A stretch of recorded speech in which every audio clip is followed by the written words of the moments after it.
আমরা আসলে আগামীতে আরও মানে ভালো ভালো মানে ভিডিও মানে আমার মানে ভাই একটু মানে ভালো ভালো মানে ভিডিও সিডিও করেন, তার মানে এই মানে তাদের মানে পেজে আপনারা মানে একটু একটু মানে লাইক শেয়ার করবেন। আমার মানে বাইকে একটু মানে সাহায্য করবেন, একটু হেল্প করবেন, মানে নিজের মানে ভাই বলে একটু মানে আমাদের যত সব মানে বাঙালি বাইরে আছে সবাই মানে এই ভিডিওটা দেখে আমার মানে বাইরের ভিডিওটা সবাই দেখবেন, শেয়ার করবেন, सब्सक्राइब करके। तो दोस्तों, आप लोग इतने समय साकिब भाई की आवाज़ों से कुछ ऐसा इम्पोर्टेंट बातें सुनी हुई, इस बातों को ध्यान रखकर आप लोग ज़रूर आने वाले दिन के जो मेहनत, जो काम, ये सब करने के लिए सोच कर समझ कर आप लोग अगर कहीं जाना चाहते हो तो ज़रूर जाएंगे, क्योंकि बाहर में इतना सा कठिन होता है पैसा कमाने के लिए, इतना मेहनत करता है पैसा कमाने के लिए, इतना दुख को सहना पड़ता है पैसा कमाने के लिए। अगर कोई आदमी खुद अपनी हाथों से कुछ कर पाए तो काम करने के लिए कोई भी जगह में जा सकता है, लेकिन बाहर में जाने से पहले अपना देश में, अपना गांव में, अपने शहर में काम करने के लिए कोई मौका अगर है तो वहाँ पर काम करने के लिए आप लोग पहले कोशिश करेगा। इधर मतलब ऐसा है, इधर बहुत सारा प्रॉब्लम मतलब बोलने के लिए मैं बयान नहीं कर सकता हूँ। इधर का प्रॉब्लम मतलब हमारा गांव का कितना सारा आदमी इधर आते हैं, बहुत सारा आदमी ऐसे लाश होके जाते हैं। इधर से बहुत ही एक्सीडेंट होता है, बहुत ही मतलब झगड़ा होता है, बहुत ही मतलब सामना करना पड़ता है भाई, आदमी लोग का बहुत कुछ सहना पड़ता है इधर। हाँ, অবশ্যই আমরাও দেখেছি হায়দ্রাবাদে, বেঙ্গালুরে, মহারাষ্ট্রে, পুনা, অন্ধ্রপ্রদেশে, আমাদের বরাক উপত্যকার কাছাড়ের, শিলচরের ছেলেরা, অনেক ছেলেরা কাজে এসে পরিবার চালানোর জন্য যে জব করে, সেই জব করা অবস্থায় কোনো না কোনো দুর্ঘটনায় মারা যায়। কেউ মারা যায় অ্যাক্সিডেন্টে, কেউ মারা যায় ব্যারামে, কেউ মারা যায় দুশ্মনীতে, কেউ মারা যায় নিজের থেকে, কেউ মারা যায় হার্ট অ্যাটাকে। এ ধরনের বিভিন্ন ধরনের সমস্যায় অনেক ছেলেরা মারা যায়। এখান থেকে আমাদের বরাক উপত্যকায় বা নিজ বাড়িতে নিয়ে যাওয়ার জন্য অনেক কষ্ট করতে হয়, পরিশ্রম করতে হয়, মানুষের সাহায্য নিতে হয়।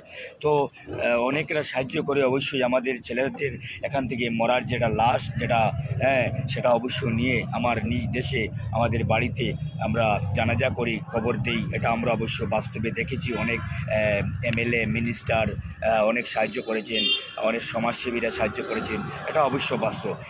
বিশেষ করে কিন্তু বাইরে এসে টাকাটা রোজগার করা খুব কঠিন, অতি সহজ নয়। আপনারা বাইরে এসে টাকা রোজগার করার যে চিন্তা ভাবনা যদি থাকে, সেটা ছেড়ে দিয়ে নিজে কিছু শিখে, নিজে কিছু কাজ করে নিজ এলাকায়, বাড়ির এলাকায় হোক বা শহরে হোক, শিলচরে হোক, বরাক উপত্যকায় হোক, করিমগঞ্জে হোক, হাইলাকান্দিতে হোক, পাঁচগ্রামে হোক, যে কোনো জায়গায় নিজের জায়গায় কাজ করে, ব্যবসা করে টাকা রোজগার করার চেষ্টা করবেন।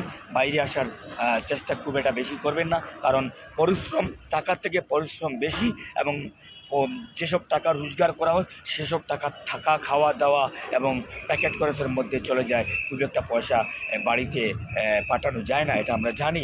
যাই হোক, যারা এসেছেন তারা কষ্ট করছেন, কষ্ট করে এখানে চলছেন, তাদের উজ্জ্বল ভবিষ্যৎ হোক, তারা জীবনটা সার্থক হোক, তারা সুস্থ ভালো থাকুক।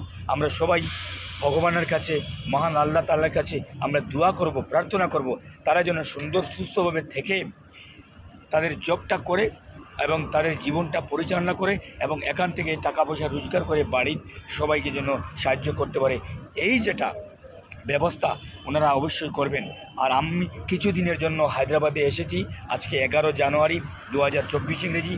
তাদের একটা বিরাট বড় একটা গ্রুপ রয়েছে, 100 জনের গ্রুপ। এই 100 জনের গ্রুপের সঙ্গে আমি দেখা করব, কথা বলবো, তাদের সুখ দুঃখ অবশ্যই জানার চেষ্টা করব এবং একটা এনজয় পার্টি করব। ইনশাল্লাহ আপনারা সবাই থাকবেন। আমাদের বরাকের প্রতিভা ফেসবুক পেজ এবং বরাকের প্রতিভা ইউটিউব চ্যানেল, দুটাতেই আমরা ভিডিও শেয়ার করব, পোস্ট করব। আপনারা এটা দেখবেন, শেয়ার করবেন, লাইক করবেন, কমেন্ট করবেন, সাবস্ক্রাইব করবেন। সবাইকে দেখার এই যে সুযোগ সেটা করিয়ে দিবেন। আমি আমার বক্তব্য শেষ করলাম। আমার সাকিব ভাই আরও কিছু বলবেন আপনাদের সামনে। আমি সাকিব ভাইকে অনুরোধ করছি, আপনি আপনার বক্তব্য তুলে ধরুন। আমি আসলে বিশেষ করে শুধু আমি যেহেতু আমার সব বন্ধুরা আছে, সবাই আছে, আসলে আমাদের রুমের এখানে একটা অ্যাক্সিডেন্ট হয়েছে, মারাত্মক একটা অ্যাক্সিডেন্ট হয়েছে। সেটা কিন্তু আসলে বলা হয়নি। তার জন্য আমি আমার ভাইয়ের কাছে একটু হেল্প চাইছি যে ভাই এখানে এরকম একটা প্রবলেম হয়েছে, আপনি যে কিছু টাকা দিয়ে যে হেল্প করতে পারেন একটা ছেলেকে, তার প্রায় টাকার দরকার। তার জন্য মানে আমার মানে বাইকে আমি মানে যোগাযোগ করে অনেক দূর থেকে মানে আমার মানে ভাই আসলে মানে আসাম থেকে মানে এখানে আসছেন, মানে তো অনেক কষ্ট করে আমার ভাইয়ের মানে কি মানে আমি কি মানে আমার ভাইকে আমি মানে কি বলবো, মানে বলার আমার কোনো মানে জবাব নেই। কিন্তু মানে আমার ভাই হেল্প করছেন, জরুর হেল্প করছেন আমার ভাই। মানে সেই ছেলেটার আসলে মানে যত টাকা মানে খরচ হবে সব টাকা আমার ভাই বলছেন যে মানে কোনো টেনশন করো নেই, আসলে বিশেষ করে আমি এখানে এই জায়গাতে যখন আসছি তখন সব কিছু মানে সলভ করে দিব। ওর মানে আগামীতে মানে আমি সবার সাথে মানে আপনাদেরকে মানে দেখাবার মানে ব্যবস্থা করিয়ে দিব।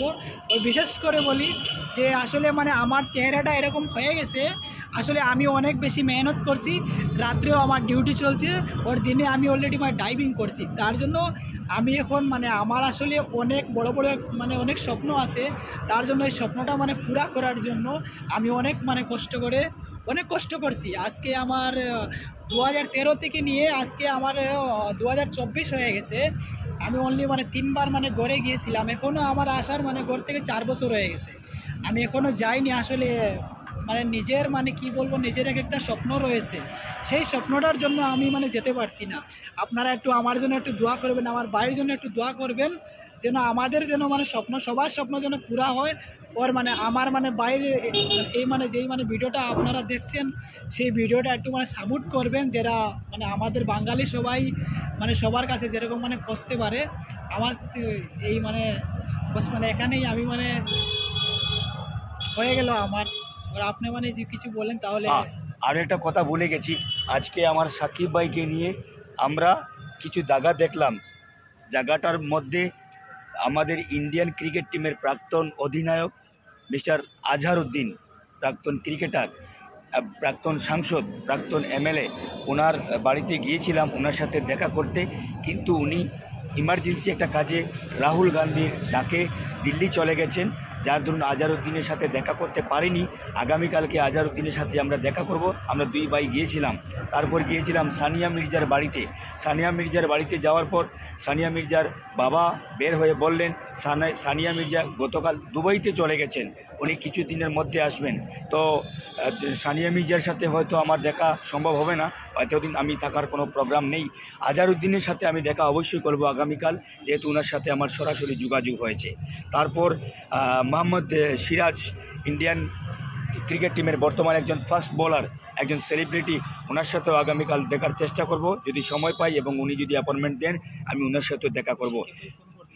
তারপর সাকিব ভাই আমাকে ফোন করেছেন, ওনার ফোনে আমি ওনার সঙ্গে গিয়ে দেখা করলাম, এবং হায়দ্রাবাদের এত সুন্দর একটা হসপিটাল, যে হসপিটালের নাম হইল অ্যাপোলো হসপিটাল, সেই অ্যাপোলো হসপিটালের সামনে আমরা দুইজন কত সময় ঘোরাঘুরি করে চাটা খেয়ে আবার আমরা আসলাম হায়দ্রাবাদের সেকেন্দ্রাবাদের বাওয়ানপল্লী লাস্ট বাস স্টপ। এই লাস্ট বাস স্টপে এসে আমরা আবার চা খেয়েছি, এবং এই বাস স্টপে দাঁড়িয়ে আমরা এই ছোট্ট ভিডিও একটা করলাম, একটা মেসেজ আপনাদেরকে দিলাম। এটা আপনারা দেখবেন, শেয়ার করবেন, লাইক করবেন, কমেন্ট করবেন, সাবস্ক্রাইব করবেন। সবাইকে আমরা দুইজন নমস্কার প্রণাম জানিয়ে আমাদের সবাইকে আমরা নমস্কার, হ্যাঁ, সবাইকে আমরা প্রণাম, নমস্কার, সালাম জানিয়ে আমাদের ভিডিও আজকের মতো এখানে শেষ করলাম। জয় হিন্দ, জয় ভারত, জয় আই অসম। ধন্যবাদ।